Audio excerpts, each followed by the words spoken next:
இறை இயேசுவின் சகோதர சகோதரிகளே, இதோ மணமகன் வருகிறார், அவரை எதிர்கொள்ள வாருங்கள் என்று நம் ஆண்டவரின் 2ஆம் வருகைக்கு ஆயத்தமாக அழைப்பு விடுக்கிறது இன்றைய நற்செய்தி. மணமகனை எதிர்கொள்ள விளக்குகளுடன் சென்ற 10 தோழியர் உவமையை ஆண்டவர் நமக்கு இன்று சொல்கிறார். முன்மதியுள்ள 5 தோழியரை போல விளக்குடன் சேர்த்து என்னையும் வைத்திருக்கிறோமா என்பதை நாம் ஆய்வு செய்து கொள்ள நம்மை அழைக்கிறார் இயேசு ஆண்டவர். ஆன்மீக வாழ்வு என்ற விளக்கு அணையாமல் தொடர்ந்து எரிய தேவையான எண்ணெய் ஜெப தபம் நிறைந்த விசுவாசம் ஆகும்.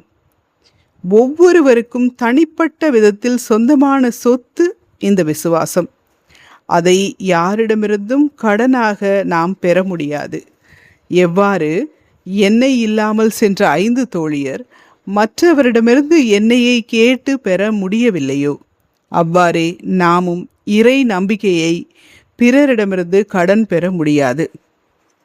இடைவிடா ஜெப வாழ்வு, திருப்பலி ஒப்பு கொடுப்பது, விவிலிய வாசிப்பு, இவற்றின் மூலமாக விசுவாசம் என்னும் எண்ணெய் நம் ஆன்மாவில் குறைந்து விடாமல் நாம் பார்த்து கொண்டால்தான் மணமகன் வரும்போது அவரை எதிர்கொண்டு அழைக்க எரியும் விளக்குகளுடன் நாம் ஆயத்தமாய் இருக்க முடியும்.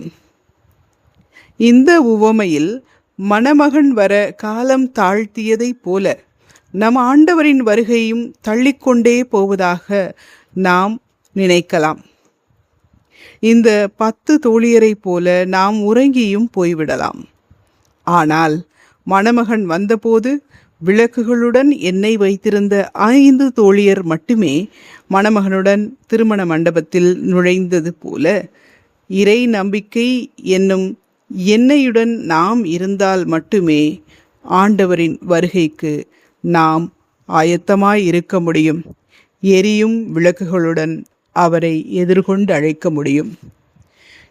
இன்றைய இறை வார்த்தைக்காக இயேசுவுக்கு நன்றி.